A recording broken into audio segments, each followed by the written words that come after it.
So this video is about the Yardistry 12x14 Grand Gazebo from Costco.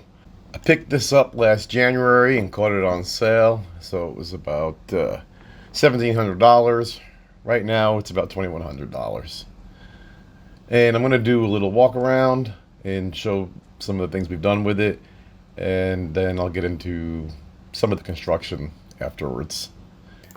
We put it together in January, and just recently here in July gotten around to putting electricity to it and the lights and TV and all that. Here's where I say the other word for echo: turn on the gazebo.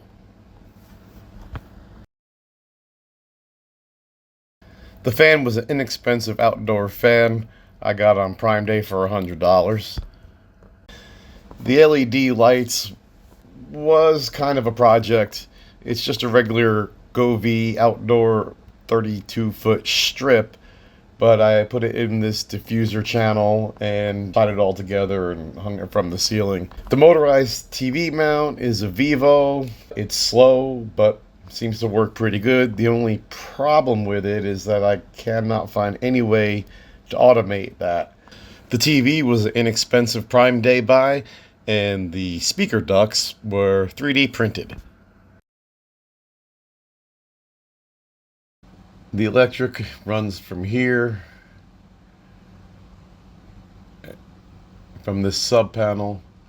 I installed the sub panel because I already had service going out to the hot tub, and we got rid of the hot tub and just pulled the wires back and ran into that panel. And then we buried it and brought it around to the shortest point of access right here. From here, the wires go up inside of the leg to the first outdoor outlet.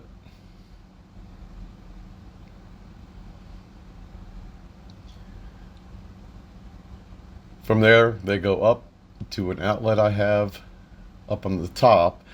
Over here, it comes out of the wood and goes inside that channel, because there's a big block of wood inside there that you'd have to drill through. I couldn't do it with the roof on.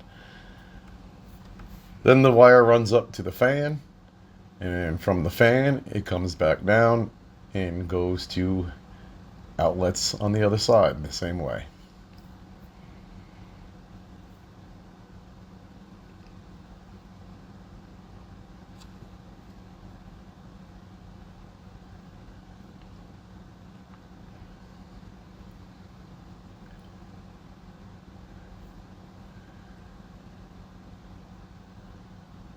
And that's pretty much it. When I was shopping, it seemed like going any larger than this 12x14 made the price double, and building it myself out of cedar was going to be very expensive.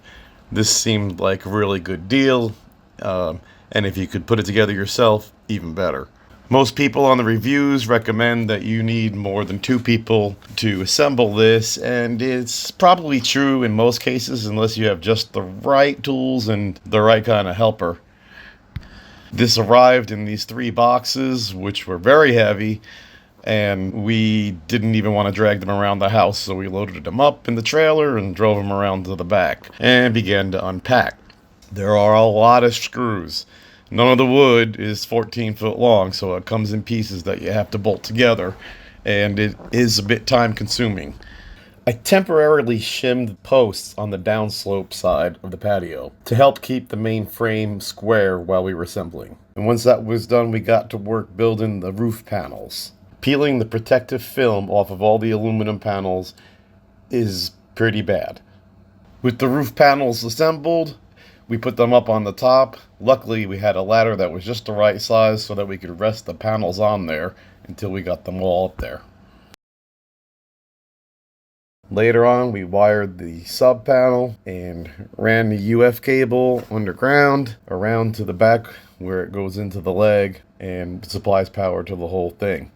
The TV mount needed some reinforcements, and I put those 2 black pieces of wood up there and lagged them into the existing roof frame for support. I want to point out that I am not a licensed electrician, so be sure to hire an electrician or at least know what your codes are in your area.